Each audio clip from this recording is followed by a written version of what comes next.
خالصہ امثل قیوم صبا صاحبہ جرمنی سے وہ پوچھنا چاہتی ہیں کہ جمعے کے موقع پر اگر لجنہ کی طرف جیسے کہ خواتین الگ جگہ پہ جمعہ ادا کر رہی ہوتی ہیں اور مرد الگ جگہ پر جو ہیں وہ شامل ہوتے ہیں، وہ دو حال الگ الگ ہو سکتے ہیں یا کمرے ہو سکتے ہیں، تو کہتی ہیں اگر ایک ہی خاتون ہوں جمعہ پڑھنے والی تو کیا ان کی اس طرح اکیلے نماز پڑھنا درست ہے؟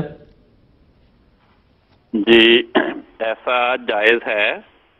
چنانچہ احادیث میں اس کی مثالیں ملتی ہیں۔ حضرت انس رضی اللہ عنہ بیان کرتے ہیں، یہ بخاری شریف میں حدیث ہے، کہتے ہیں کہ میں نے اور ایک یتیم لڑکے نے ہمارے گھر میں حضرت صلی اللہ علیہ وسلم کے پیچھے کھڑے ہو کر دوسری صف میں نماز پڑھی، اور میری والدہ تیسری صف میں اکیلی ہمارے پیچھے تھی۔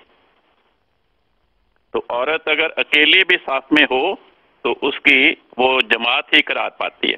چنانچہ امام بخاری رحمۃ اللہ علیہ نے اپنی صحیح بخاری میں، جہاں سے میں نے یہ حدیث سنائی ہے، اس باب کا نام یہ رکھا ہے کہ المرأۃ وحدہا تکون صفن، عورت اکیلی ہی وہ صف میں شمار ہو جاتی ہے۔ چنانچہ صحیح مسلم میں حضرت انس رضی اللہ عنہ ایک اور موقع کا ذکر کرتے ہوئے بیان کرتے ہیں کہ رسول پاک صلی اللہ علیہ وسلم نے مجھے اور میری والدہ کو اس طرح نماز پڑھائی کہ مجھے آپ نے اپنی دائیں جانب کھڑا کیا اور میری والدہ کو پچھلی صف میں تنہا کھڑا کیا۔ زوجہ رسول ام المومنین حضرت میمونہ رضی اللہ عنہ بیان کرتی ہیں، اور ان کا یہ بیان صحیح مسلم میں درج ہے۔ وہ کہتی ہیں کہ رسول پاک صلی اللہ علیہ وسلم مجھے پچھلی صف میں تنہا کھڑے کر کے نماز پڑھایا کرتے تھے۔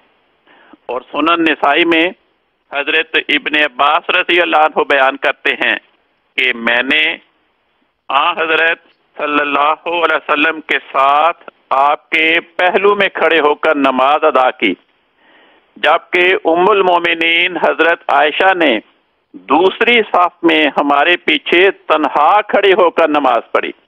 تو اس لیے اگر جمعے کے موقع پر لجنہ کے حصے میں ایک ہی خاتون ہے اور وہ اکیلی ہی صف میں کھڑی ہے تو اس کی نماز عین شریعت کے مطابق ہے۔